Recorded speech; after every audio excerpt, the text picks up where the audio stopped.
Hi, I'm Adriana Robinson. I'm here to talk to you today about the job of a forensic anthropologist and how to become one. Does anyone know what a forensic anthropologist is? I'll give you a hint. The definition of forensics is the scientific methods and techniques used in the process of investigating a crime. And the definition of anthropology is the study of human societies, cultures, and their developments. In order to know what a forensic anthropologist is, you must know both the definitions of forensics and anthropology. The true job of a forensic anthropologist is physical anthropology that involves applying skeletal analysis and technique to determine age, sex, height, and weight of an individual and anything else they might need to investigate the proper cause of death.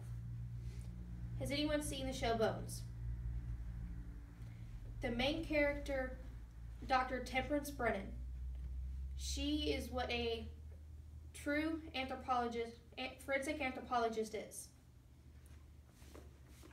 As it's seen in Bones, law enforcement often rely on forensic anthropologists when they discover a body that is too decomposed for a coroner. They're the ones that do all the measurements to figure out what went where on the body at what time to determine the identity of the remains.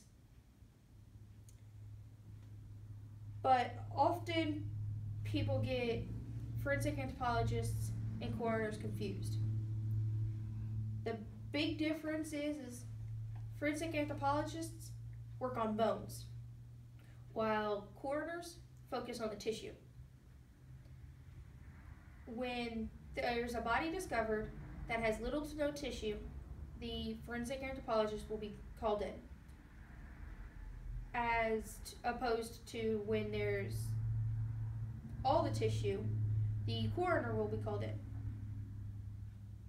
But if the forensic anthropologist has a body that has some tissue, the forensic anthropologist will remove the tissue from the bones, and the coroner will get the tissue, the forensic anthropologist will get the bones, and they will work together to determine the proper cause of death.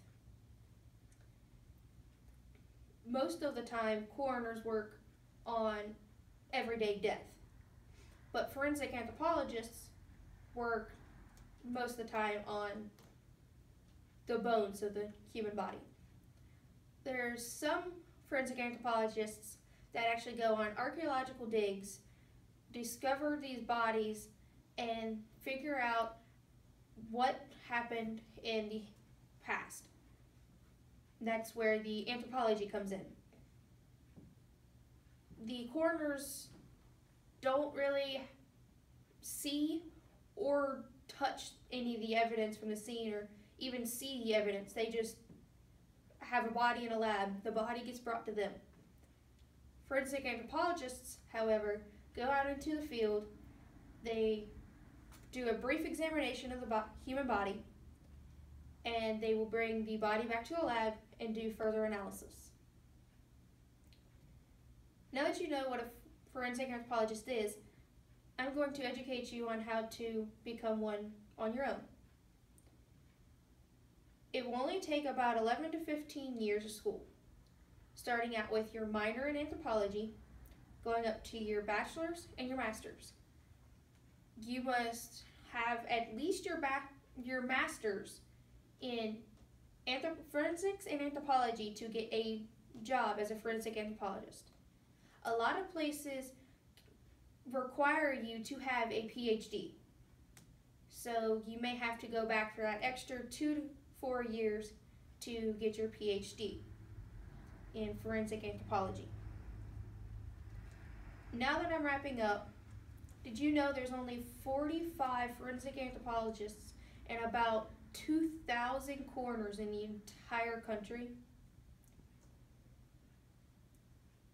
Making a big difference between forensic anthropologists and coroners. And to become an amazing forensic anthropologist, you only have to go to school for 11 to 15 years, getting your master's and possibly your PhD. And now you know what a forensic anthropologist is and how to become one. Thank you for listening. Thank you for being here.